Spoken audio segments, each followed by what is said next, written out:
안녕하십니까. 신의 한수의 신혜식입니다. 저희가 지난번에 롯데그룹에 대한 이야기를 좀 나눴습니다. 그런데요, 반향이 아주 대단했습니다.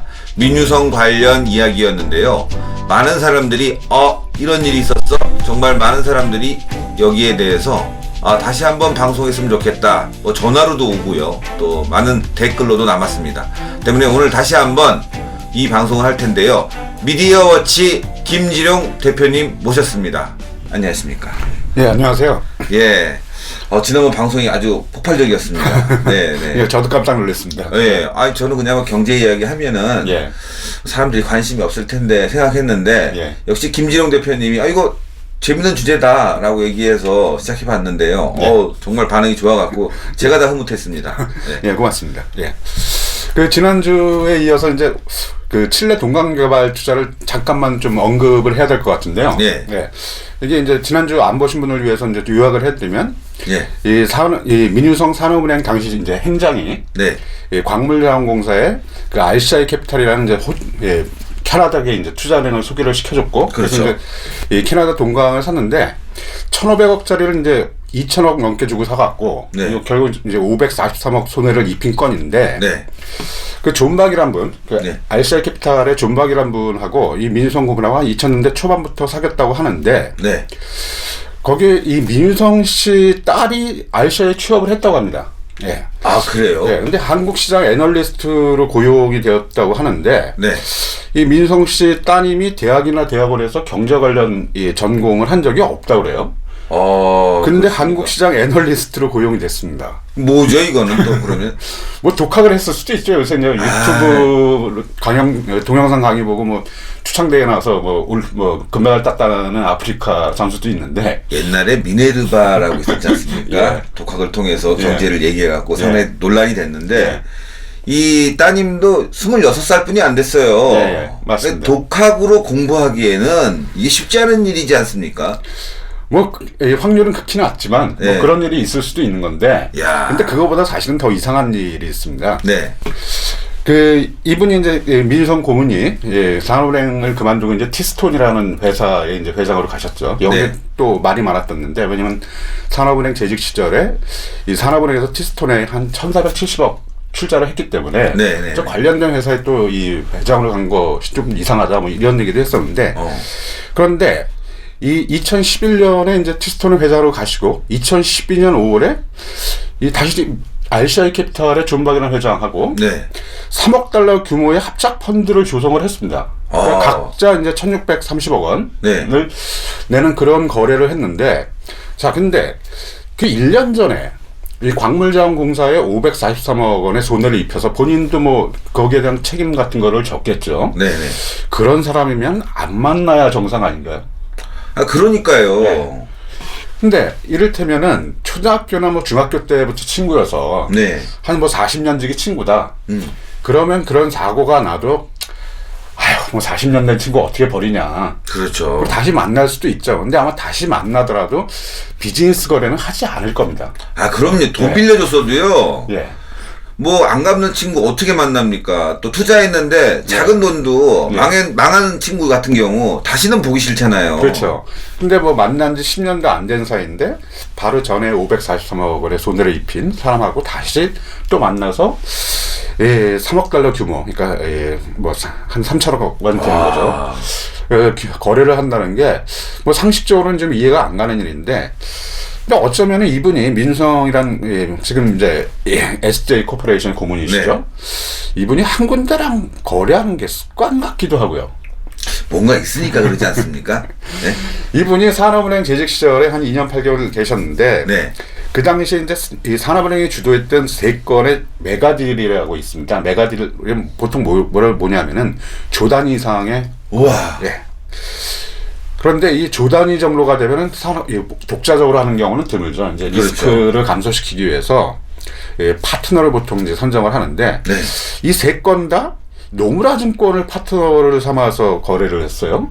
3건 다요? 3건이 뭐냐면은 대우건설 매각인데 이거 이제 2조 2천억짜리 이게 네. 노무라 증권하고 산업은행하고 이제 공동 매각 주관사를 했고요. 네. 그다음에 대한통운 매각 또 이게 1조 8천억짜리인데 마찬가지로 노무라 증권하고 네, 공동 네, 매각 네, 주관사를 네, 했고, 그다음에 타이틀리스트라고 있습니다. 이게 휠라 코리아라는 회사가 네. 타이틀리스트라는 이제 골프 이 브랜드를 1조 3천억에 인수를 했는데 이것도 이제 노무라 증권하고 같이 공동으로 인수 자문을 했습니다. 네. 그래서 당시 무슨 얘기가 나왔냐면은 국책은행인 산업은행이 네. 이 조단위 거래를 하는데 그러면은 이 파트너를 이제 여러 군데를 해야 뭐 새로운 것에서 또 새로운 노하우를 그렇죠. 배우고 할 텐데 왜 특정 투자은행 이 특히 그 특정 투자은행이 게 노무라 증권이죠. 네. 노무라 증권만 선호를 하느냐? 네. 혹시 특혜 있는 거 아니냐? 네. 이런 얘기가 나왔습니다. 왜냐면은 이게 조단위가 넘어가면은 네. 수수료만 뭐 수십에서 수백억이 된다 그래요. 수백억 되겠죠. 수백억 되겠죠. 네. 뭐 1조면은 1%만 따져도 뭐 100억이니까. 그러니까요. 근데 이런 큰 거래들을 이상하게 노무라 증권하고만 했는데 이게 노무라 증권 이 서울지점하고 이제 거래를 했겠죠. 노무라 네, 증권이 네, 일본계니까. 근데 노무라 증권 서울지점이 그 전에는 리먼 브라더스 증권이었어요. 네. 리먼 브라더스 증권 서울지점이었고 오. 바로 민유성 이 고문이 서울지점 산업은행 행장되기 전에 네. 리먼 브라더스 증권 서울지점장이었습니다. 이야. 그리고 그러니까 그 리먼 브라더스가 이제 노무라 증권으로 바뀌었는데 거기랑 네. 계속 거래를 한 거죠. 이야. 그래서 이게 뭐 이분이 한 군데만 거래하는 게 습관인지 뭐 존박건도 그렇고 노무라 증권도 그렇고 아니면은 뭐 다른 일이 있는지 뭐 그건 저희는 모르는데 네.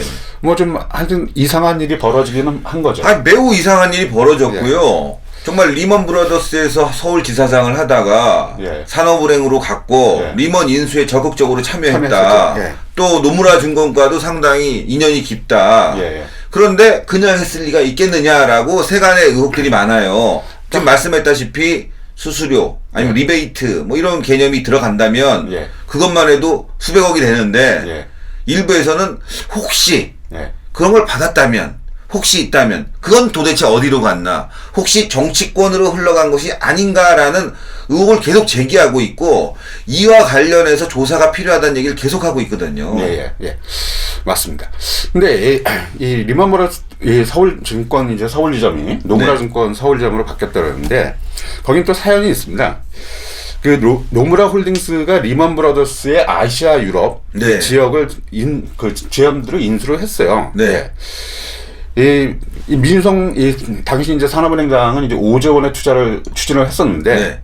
노무라 홀딩스는 이제 2,200억 원에 네. 이제 아시아 태평양 법인하고 유럽 지역, 중동 지역 이제 지점들을 인수를 했는데 당시 노무라 증권에서 노무라 증권하고 이제 노무라 홀딩스 자꾸 나오는데 이게 노무라 그룹이라는 그룹의 일본계 네. 이제 금융그룹의 주력 회사가 이제 노무라 홀딩스하고 노무라 증권입니다. 사실상 뭐 네. 같은 회사라고 봐도 되는데 여기서 산업은행을 조롱하는 발언을 했습니다. 아. 그러니까 산업은행은 5조라는 이 무리한 투자를 통해서 부실자산까지 모두 인수하려고 하지 않았냐. 네. 하지만 노무라 홀딩스는 헐값에 알짜배기만 샀다. 그래서 네. 노무라 홀딩스는 이제 아시아를 벗어난 국제적인 글로벌한 기업으로 도약할 수 있는 기회를 얻었다. 네. 뭐 이러면서 이제 산업은행을 조롱을 했고, 뭐 그 얘기를 들어서 그런지 민유성 고문이 자신도 5조 원이라는 돈을 투자를 할 때, 이 리먼 브라더스를 배드뱅크하고 이제 굿뱅크로 나눠서, 예. 그러니까 좋은 자산은 굿뱅크 쪽으로 모으고 부실 자산은 배드뱅크로 모아서 자기는 굿뱅크만 인수를 하려고 했는데 네. 그런 자신의 본의를 제대로 알리지를 못해서 뭐 유감스럽다 뭐 이런 식의 변명을 했어요. 네. 그런데 그럼 만약에 굿뱅크만 인수했을 때 결과가 어땠을까? 그럼 뭐 알 수는 없는데 네. 네. 이 노무라 홀딩스의 그 사례를 보면은 이 사람들이 리먼 브라더스의 이제 아시아 태평양하고 네. 유럽 지역을 인수를 했는데 한 1년 지나고 나니까 이 노무라 내부의 그 문화하고 충돌을 해갖고 그러니까 일본계 기업 문화하고 이 미국계 문화가 예. 좀 많이 다르잖아요. 그렇죠. 예, 일본계는 뭐 우리랑 비슷하게 좀 군대 같은 면도 많고 그래서 핵심 인력이 모두 빠져나가갖고 네. 이야. 결국은 빈 껍데기가 됐다 그래. 그러니까 노무라 홀딩스도 결국은 2,200억 투자한 게 거기다 이제 손실이 난 거죠. 참나 이거. 자, 그래서 노무라 증권도 그렇게 이렇게 실력이 뛰어난 곳은 아닌데 왜 이런 노무라 증권하고 계속 큰 거래를 했을까? 예. 그게 좀 의문으로 남습니다. 어쩌면 노무라 증권에 대한 환상을 갖고 있나? 왜냐하면 예. 저도 이제 1980년대 후반부터 90년대 초반까지 한 4년간 금융기관을 다녔습니다. 네네. 근데 그때 이제 무슨 얘기가 있으냐면 우리는 노무라 증권을 쫓아가야 된다. 대한민국의 금융기관들이 예. 미국은 너무 머니까 너무 선진국이니까 그나마 이 일본 정도면은 우리가 좀 배울 롤 만하다. 모델로 삼아서 배워야 되지 않겠냐. 그래서 뭐냐면 당신 이제 금융기관에 다니는 사람들한테 출사하려면 일본어 공부해라. 그래서 실제로 또 일본어를 하시는 분들이 노무라 증권에서 매년 내는 보고서가 있습니다. 네. 그것만 나눠서 번역해서 공부하기도 하고. 네네. 뭐 그걸 그랬던 게 이제 노무라 증권인데 이게 이제 80년대 90년대 얘기죠. 네. 어쩌면 이렇게 자꾸 노무라 증권을 고집하는 게 이분의 어떤 금융인으로서의 감성이 80년대 90년대 좀 멈춰 있는 거 아닌가. 그렇지 않고서야 저렇게 노무라 증권 하고만 계속 거래를 할까. 저는 그런 뭐 생각입니다. 그렇게 볼 수도 있습니다. 예. 뭐 80년대, 90년대의 감성이 머물러 있기 때문에 노무라 증권과 거래를 한다라고 볼 수 있는데, 그러나 예. 그렇게까지 집착하는 이유가 또 다른 데 있지 않겠습니까? 아까 제가 자꾸 리베이트 얘기하는데 물론 받았다 안 받았다 저희가 얘기하는 것이 아니라 뭔가 사람이 만나다 보면 끈적끈적한 또 어떤 인간적인 네. 뭐 이런 것도 있잖아요. 네. 뭐 관행적으로 뭐 골프도 한번 치고 뭐 같이 밥도 먹다 보면 네. 그런데 이 정도로 집착하게 된 이유, 손실을 뻔히 아니면 예측할 수 있는 사람들이 지금 국내에 굉장히 많을 텐데 이런 일을 벌였다는 이유가 굉장히 궁금한 거죠. 특히 산업은행 같은 경우는 저희 국채은행이기 때문에 만약 손해가 난다거나 하면 이제 다 결국은 세금이란 말이에요. 그래서 그런 거 아닐까요? 공무원들이 아니라잖아요. 그렇죠. 뭐 그런 점도 있는데 그 리먼 브러더스가 이제 파산을 했다고 했잖아요. 예. 그러니까 미국도 우리 사회랑 또 그렇게 다르지는 않은 것 같아요. 네. 그러니까 600조 원이라는 거대한 부채를 이제 안고 이제 파산을 한 다음에 미국 경제가 어떻게 됐느냐. 1년 뒤에 미국 실업률이 6%에서 10%로 올라갔다고 합니다. 그리고 1분마다 주택 6채가 압류를 당했다 그래요. 그렇죠. 그러니까 실업률이 높아지고 뭐 주택이 압류당하는 건 이게 거의 다 이제 중산층이나 서민이죠. 예. 그러니까 이렇게 중산층과 서민에게 엄청난 고통을 주었는데 예. 리먼 브러더스 임직원 중에 구속된 사람이 한 사람도 없다고 합니다. 다 잘 살아요, 지금도. 뭐 집 사놓은 것도 있고 그렇죠. 저축해 놓은 것도 있고. 그렇죠. 뭐 당시 뭐 리먼 브러더스 임원 같은 경우는 뭐 우리가 생각하는 천문학적인 막 거의 미국 같은 경우는 뭐 임원들한테 뭐 100억 1000억의 그런 어떤 이 1년 연봉을 주잖아요. 그리고 뭐 스탁 옵션 같은 것도 주고. 뭐 그러고 모아놨는데 구속 안 당했으니까 그 돈은 이제 리먼 브러더스 주식이 아니니까. 뭐 그 돈 갖고 이제 잘 살고 있는 거죠. 그래서 우리도 정말 이 어떤 그 큰 비리 같은 거 일어나면은 수사를 정말 공정하게 잘해야 된다고 생각합니다. 안 그러면 정말 서민만 죽어나는 이런 일들이 벌어지는데 오늘 이제 그 포스코의 그 이상득 그 전 의원인가요? 지금도 의원인가요? 근데 이제 전 의원이죠. 전 이제 의원이죠. 그 포스코 비리 관련돼서 이제 재판이 열렸다고 하는데 이 포스코 수사도 정말 이 공정하게 해야 되는 게 포스코가 어떤 것입니까? 생길 때부터 국민 세금이에요. 네, 그 대일 청구권 자금 그리고 유상원조 이런 걸 통해서 건립을 한 회사인데 피죠, 피 국민의 피. 국민의 정말 피 같은 돈. 이게 특히 그 원래는 농어촌 지원 자금이었다 그래요. 그거를 용도를 바꿔서 우리가 중화공업으로 나가야 된다. 그래서 포스코 건설하는 저는 포스코보다는 정말 포항제철이라는 이름이 더 좋습니다. 정말 제 어렸을 때 포항제철이 커나가는 거, 그 대한뉴스 같은 데 보면은 맨날 그 이제 뭐 용왕제철 막 그렇죠. 용광로 용광로에서 막 나오고 그리고 뭐 생산량 늘었다. 어떻게 생각하면 일개 기업인데 그게 왜 대한뉴스에 나오겠어요? 이게 국력이 성장하는 상징이었고 그렇죠. 실제로 정말 국민들한테 들어가야 될 피 같은 돈으로 만든 거고. 그래서 결국은 1988년도에 이제 주식 붐이 일어났을 때 이 포항제철이 그동안 벌어들인 돈 이걸 국민한테 좀 환원을 하겠다. 그리고 국민과 같이 부를 나누겠다. 그래서 국민주를 이제 공모를 했는데 그때 했던 게 바로 포항제철하고 한국전력 두 군데입니다. 그 정도로 이 포항제철이라는 것은 뭐 이름이 지금은 포스코지만 정말 국민들 우리 경제에 있어서 우리 국민들한테 어떤 프라이드 줬고 희망도 안겨줬고 또 이 성장을 하는 염원이 모인 곳인데 그렇죠. 여기가 지금 좀 문제가 좀 많습니다. 이 정준영 회장이라는 분이 이제 2009년부터 2014년까지 회장을 했어요. 이분이 이제 그 MB 쪽에 굉장히 가까우신 분이라 그러는데, 그러니까 이명박 대통령이 이제 2008년 임기가 시작됐는데 이분이 이제 2009년에 회장 자리를 받았는데 이분이 재임 기간 중에 포스코의 현금성 자산이 9조에서 6조로 3조가 증발을 했다고 합니다. 이야, 3조면요. 우리 지금 맨날 무상급식 하는 금액, 거의 가까운 금액이잖아요. 그렇습니다. 이게. 이야, 어마어마한 금액인데. 어마어마하네요. 근데 이 정주장 회장님은 저랑 좀 개인적으로 네. 관련이 좀 있습니다. 그러니까 네. 서로 안다는 의미가 아니라 이분이 회장님 되자마자 창의놀이방이라는 걸 만들어갖고 이제 매스컴이 굉장히 많이 네. 나왔는데 네. 이 강남에 있는 포스코 네. 이 건물 같은 경우는 한 층이 한 400평형으로 되는데 네. 이걸 싹 다 뜯어내고 네. 200억을 들여서 창의놀이방이라는 곳을 만들었어요. 그러니까 직원들이 놀면서 창의성을 기르게 하겠다. 그래서 저는 이제 그 발상은 괜찮은데. 재하청을 받아서 네. 저는 컨텐츠를 좀 제공을 하는 동영상하고 이제 예. 텍스트 컨텐츠 이런 것들을 제공하는 일을 했는데 뭔가 200억을 썼는데 컨텐츠에 사용된 돈은 한 10억도 안 됐던 것 같아요. 그러면 다 죄다 공사했군요. 거의 건설하는 데 다 쓴 거예요. 네.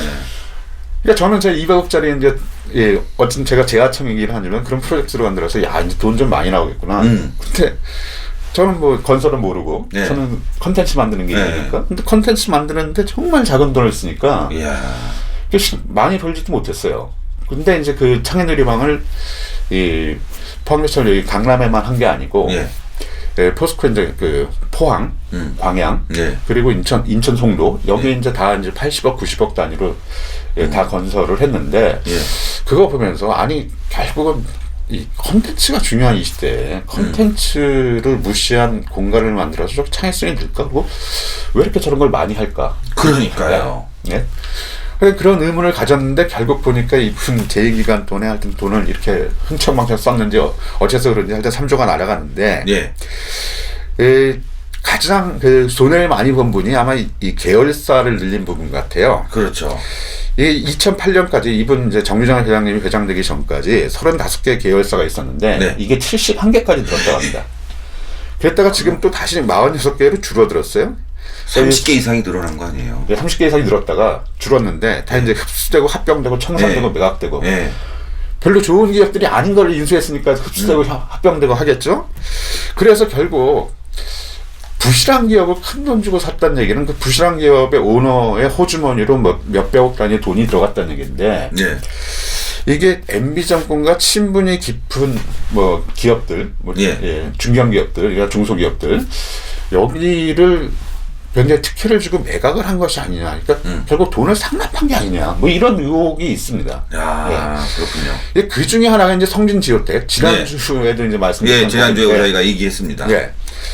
이게 이 민유성 회장도 관련이 된 건인데 민유성 회장이 2010년 3월 10일인가요? 하여튼 그때 산업은행이 보유하고 있던 이 성진지오텍의 주식을 주당 9,600만 원에 한 700만 주를 팝니다. 이거 전정도 회장이란 분한테 성진지오텍에. 그러니까 9,600만 원에 팔았는데 9일 뒤에 그 주식을 포항제철, 그러니까 포스코에서 샀는데 16,000원 주고 샀어요. 그러니까 700몇만 주를. 이야. 차액이 일주일 사이에 한 300억 남은 거예요. 이거 뭐 땅 짓고 헤엄치는군요, 막. 저희도 한번 그런 거 해봤으면 좋겠습니다. 저희도 해보고 싶은데 저희 같은 사람 하면 빵에 들어가잖아요, 그냥 바로. 저희 사실은 카메라는 안 보이지만 저희 돈 아끼려고 이렇게 추운 데서 지금 난방도 난방 안 되고 있습니다, 진짜로. 좋습니다. 죄송합니다. 아니 괜찮습니다. 정말 한 9일 사이에 주식 그냥 사고 판 걸로 한 300억 벌고 그 이후에도 이제 다른 또 주식 거래 이제 미래에서 산 것까지 치면은 결국은 1,200억짜리를 1,600억에 인수를 했으니까 한 400억 정도가 이제 전정도 회장한테 이제 특혜로 간 거죠. 그런데 이 성진지오텍이 포스코에 이제 인수가 됐는데 경영난에 빠져서, 그러니까 경영난에 빠진 기업을 참 1,600억 주고 인수한다는 것도 이상했는데 결국은 2013년에 포스코 플랜텍이라는 회사하고 합병을 합니다. 근데 이 포스코 플랜텍은 원래 괜찮은 회사였는데 합병되고 난 다음에 2013년 적자가 994억. 그 다음에 2014년 바로 작년이죠. 2,797억 적자가 났습니다. 이렇게 적자가 나면 회사가 버틸 수가 없죠. 그렇죠. 그래서 포항제철은 결국 이 포스코 플랜텍이라는 데다가 2013년에는 717억, 2014년에는 2,900억에 증자를 해줬습니다. 결국 그 돈 갖고 적자 맺구라는 얘기겠죠. 그래서 뭐 세민년 국회의원 주장이긴 하지만 뭐 결국 이 성진지주택 인수 때문에 포스코에서 5천억 이상 손해를 봤다. 그렇죠. 뭐 세민년 주장이니까 좀 과장된 게 있을 수도 있는데 지금 파악된 것만 하더라도 결국은 1,600억을 주고 그것도 400억 비싸게 줬는데 하여튼 총액이 1,600억이고 그 다음에 경영난에 빠져 700억, 2,900억 뭐 증자를 해줬으니까 근데도 지금 회사 사정이 안 좋다니까 네. 최소한 4천억 이상은 손해를 봤다고 봐야 되는 거죠. 네. 네. 근데 이 성진지오텍의 이제 전종로 회장 네. 이분이 2015년에 또 이란 공사대금 1천억 원을 이용한 혐의로 검찰에 고소가 된 분이에요. 네. 그러니까 뭐 깨끗하신 분은 아닌 것 아니 같은데. 1천억 원을 어떻게 유용할 수 있습니까? 이건 뭐 우리는 뭐 몇십만 원, 몇백만 원도 참 발발발 떠는데. 근데 그 1천억보다도 사실은 금액은 170억 분이 안 되지만 네. 제가 보기엔 더 수상한 분이 2008년에서 2009년 사이에 170억의 그 비자금. 네. 이게 좀 더 이상한데 왜냐면은 2008년도부터 이제 MB 정권이 시작이 됐고 네. 그리고 성진지오텍을 포스코에서 인수한 게 이제 2010년이잖아요. 네. 2008년부터 2009년 사이에 170억의 비자금을 조성을 했습니다. 아. 그래서 이 비자금을 어디다 쓰려고 그런 거예요? 어디다 쓰려고 했을까? 네. 근데 그 중에서 이제 100억 원은 회사에 대여금을 변제를 했다 그래요. 네. 그러니까 회사에서는 전용도 회사에 빌린 거죠. 그래서 그건 조사 안 하고 왜냐면 회사에 빌려줬다고 하니까. 빌려준 돈을 갚았으니까. 예. 그리고 대출권, 그러니까 70억은 뭐냐면 허위 계약서를 만들어서 은행에서 대출을 받은 건데 네. 이게 이제 사기죄로 입증이 됐습니다. 그래서 검찰에서 수사를 안 했어요. 어차피 70억 저거 유용해갖고 사기죄로 벌 받지 않았냐. 근데 벌을 받는 건 받은 거고. 조사를 해갖고 누구와 어떻게 예. 왜 썼는지 예. 계좌 추적해서 사건의 진실을 밝히는 검찰의 일인데. 정상이죠. 왜냐면은 그 70억뿐만 아니라 그 애초에 있었던 그 회사 대여금을 100억 변제했다는 것도 이상한데. 네. 왜냐면 100억을 변제했다는 얘기는 그 전에 회사에서 100억을 빌렸다는 얘기죠. 그렇죠. 예. 그 빌린 돈을 어디다 썼느냐 이거예요. 그러니까. 예. 이야. 아니 대표이사가 회사에서 뭐 대표이사나 회장이 돈을 빌리는 경우는 있습니다. 뭐 어떤 뭐 한 2, 3억 정도 개인적으로 잠깐 뭐 피해서 예, 예. 빌렸다가 갚기도 하고 그런데 근데 이제 차용증을 제대로 쓰면은 뭐 그거는 공고백령은 아니에요. 그런데 보통 그래서 2, 3억 정도를 빌리거나 뭐 갚거나 심지어 회사가 어려우면 대표이사나 회장이 자기 돈을 회사에다 빌려주는 경우도 있죠. 예, 예. 뭐 그건 통상적으로 일어나는 거는데 규모가 그렇게 크지도 않은 회사에서 100억 원을 대표이사 회장한테 빌려줬다? 네. 그 되게 이상한 일이죠. 100억 어디다 썼는지 조사해 봐야 되는 건데. 그렇죠. 검찰에서는 아니 그 100억 빌렸는데 갚았으니까 끝이다? 갚았으니까 끝이다. 아, 이렇게 조사하면 안 되죠. 이렇게 조사하면 안 되죠. 이렇게 조사하다가는 정말 리만 브러더스 저희 그렇죠. 서민들한테 그렇게 많은 피해를 입혔는데 결국 임진원 하나 구속 안 되는. 뭐 지금 그런 마찬가지로 성진지오텍 이 부분도 예. 그냥 흐지부지 솜방방이 처벌할 거다 이런 여론이 많이 돌고 있어요. 기자들 사이에서도 그렇고요. 예. 아니 국민의 혈세, 국민의 피와 땀 이렇게 흐지부지 써버리고 처벌도 안 받는다. 그리고 일본 브라스 사태처럼 보면은 다 회사는 망했는데 오너들은 잘 먹고 잘 산다. 이런 사회 만들면 안 되죠. 정말. 그렇죠. 예. 그것도 이게 그냥 기업에서 일하는 게 아니라 포스코 바로 포함됐어요. 그러니까요. 국민의 영혼과 피와 땀과 희망 그렇죠. 이런 것들이 녹아있는 데서 벌어진 일이기 때문에 이거는 정말 철저하게 조사를 해야 된다고 생각합니다. 맞습니다. 네.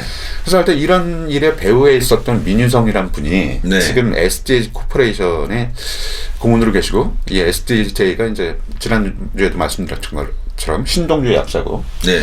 근데 신동주 전 부회장, 그러니까 일본 롯데홀딩스의 부회장의 이제 홍보 역할을 하고 있는데 네.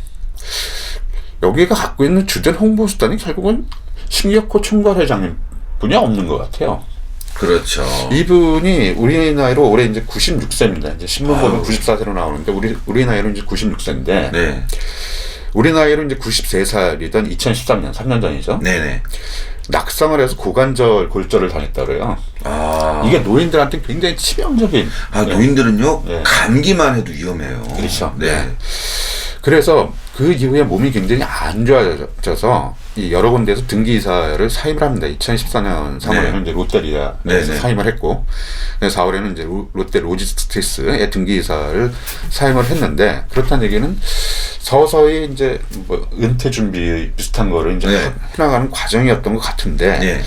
갑자기 이분이 올해 8월경부터 이 신격호 총괄회장님이 네. 신동빈 지금 롯데 회장이 아니라 신동주 회장 편에서 선 발언을 하기를 시작을 합니다. 네네네. 갑자기 8월부터. 네.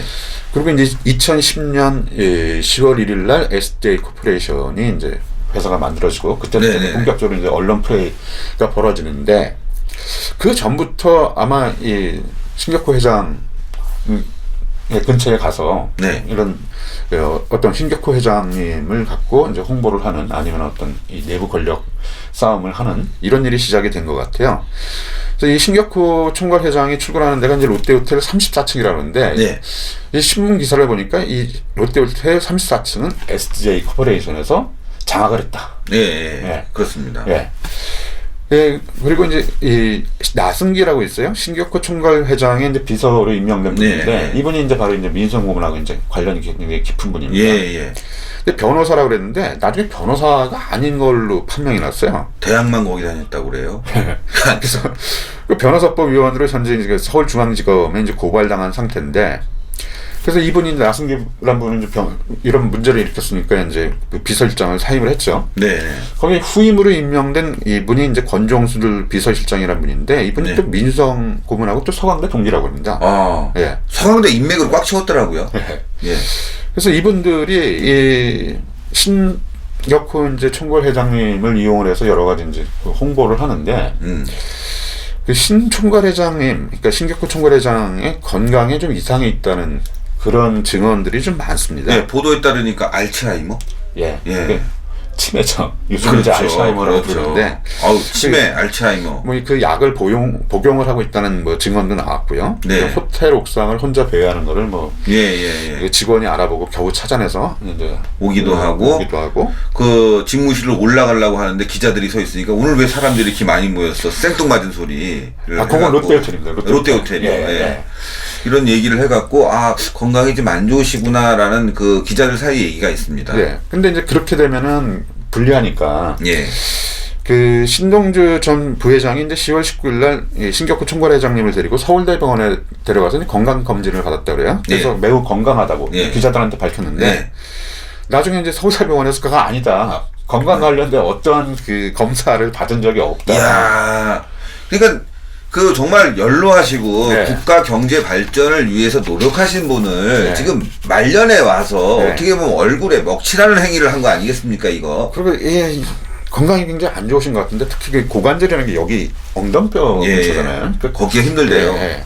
근데 이제 자꾸 건재한 거를 보여줘야 되고 그 건재한 신격호 회장이 신동주 회장한테 이제 무게를 실는 거 이걸 자꾸 이제 언론에 홍보를 해야 되니까 그 방금 얘기하신 것처럼 오늘 왜 이렇게 사람이 많이 왔어? 이게 이제 12월 1일 날 신격호 회장이 바람 쐬고 싶다. 뭐 이런 얘기를 했다가 이제 롯데 월드타워를 방문한 경우인데 근데 이제 신격호 회장은 그냥 자기만 가볍게 이제 몇 사람 데리고 뭐 비서실 사람들 데리고 갔다 온다고 생각을 했는데 막 기자들이 서 있으니까 오늘 왜 이렇게 사람이 많냐. 그러니까 그 얘기는 뭐냐면 기자가 온다는 걸 사전에 안 알리고 그냥 롯데호텔에 그냥 방문을 한 거죠. 그리고 또 12월 9일 날에는 신 회장이 이제 그 조치훈 기사, 뭐 전설의 이제 프로가 바둑 기사죠. 이분하고 대국을 둔 거를 이제 사진을 찍어갖고 이제 보도 자료를 돌렸는데, 뭐 기자들 중에 이제 바둑 좋아하시는 분들이 있으니까, 아니 바둑 모양이 좀 이상하다. 대국을 두는 게 아니라. 대국 두는 게 아닌 것 같다 그랬더니, 그때 따라간 이제 SJ 코퍼레이션의 이제 정혜원 상무라고 이제 여성분인데, 이분이 사실은 내가 둔 거다. 그러니까 신격호 회장님은 조치훈하고 자신이 이 바둑 둔 걸 옆에서 이제 구경했다. 근데 조치훈 기사는 진짜 레전드 중에 레전드인데 미국에서도 일본에서도 그렇죠. 이 총리 정도가 와야 대국을 더 준다는데. 그렇죠. 일개 비서진의 상무하고 대국 두겠어요. 신격호 회장님이니까 대국을 두겠다고 한 거지. 그렇죠. 상무하고는 안 두는 게 통상이죠. 지금 알츠하이머, 뭐 흔히 말해서 치매 증세가 조금 있다고 하니까 바둑을 둘 정도로 정신이 말짱하다라는 어떤 그 메시지를 기자들에게 주려고 자료를 뿌린 것 같은데요. 제가 보고도 이상했어요. 아니 대국 그림이 이상한 게 아니라 저는 바둑을 잘 못 두지만 아니 바둑을 두면 이렇게 앞쪽 뭐 흑돌 또 100도 이렇게 마주보고 두는 거 아닙니까? 위치는 위치가 달라요. 신규표 회장이 이 좌측에 그냥 네, 앉아 있었어요. 옆에 앉아 네. 있었어요. 네. 그러니까 기사들이 이게 무슨 바둑 두는 거냐, 옆에서 보고 있는 거지라는 이제 비판을 하니까 그제서야 정의원 상무하고 뒀다라고 얘기하는 거는요, 보도자료 뿔 때 그렇게 뿌리지 않았지 않습니까? 그러니까 그렇죠. 정말 어떻게 보면 이제 꼼수고 연로하신 그 롯데그룹의 정말 좀 그 회장님을 모시고 네. 이런 일을 벌인다는 거, 어떻게 보면은 그간에 쌓아왔던 명성과 아성을 한꺼번에 희화시키는 일, 이런 일을 하는 거 아니겠습니까? 그래서 저는 이 방송을 하는 이유가 대한민국 경제 매우 중요합니다. 또 기업의 경제 매우 중요합니다. 기업이 잘 가야 됩니다. 형제 간의 분쟁, 아니면 또 다른 분쟁으로 인해서 기업이 좌초된다면 그 피해 또한 고스란히 국민이 받게 되어 있습니다. 그러니까 우리가 국민이 이 사실을 제대로 보고요, 무엇을 비판해야 될지, 무엇을 감시해야 될지 잘 봐야 되겠습니다. 마지막으로 정리 한번 해주시죠. 예, 그래서 일단 민성이라는 분, 이분이 이제 포항제철 포스코, 그러니까 이제 많이 망가지는데 관여가 돼 있는 것 같은데요. 그 부분에 대한 조사는 뭐 민성 고문뿐만 아니라 철저하게 모든 정치권까지 조사가 이루어져서 정말 이 서민들이 가슴을 그냥 아주 속 시원하게 해주는 일이 벌어져야 될 것 같고요. 롯데호텔 관련돼서는 이제 좀 더 이제 조사를 해봐야 될 것 같은데, 아무튼 정말 연로하신 회장님을 모시고 그분을 정말 이 홍보에 수단으로 사용한다는 게 이게 도대체 무슨 짓이냐. 그것도 아들 되시는 분이. 그렇죠. 좀 정말 억울한 게 있다면 제대로 된 그런 어떤 법적인 절차라든가 이런 걸 통해서 그냥 조용하게 이루어지고, 기업이 및 그 기업에서 종사하시는 분들은 정말 그냥 내일만 하면 되는, 그 위에서 벌어지는 일 신경 안 쓰고 뭐 그런 일이 있어져야 된다고 생각을 합니다. 네. 대한민국 경제 또 안보 모두 다 중요합니다. 그러나 경제가 있어야 안보도 튼튼할 수 있습니다. 신의 한 수는 앞으로도 이 기업과 관련된 경제 이야기 계속 이야기 나누면서요, 틈이 있다면 그 틈에 대해서 지적하는 그런 방송이 되겠습니다. 오늘 신의 한 수 여기까지 하겠습니다. 대단히 감사합니다.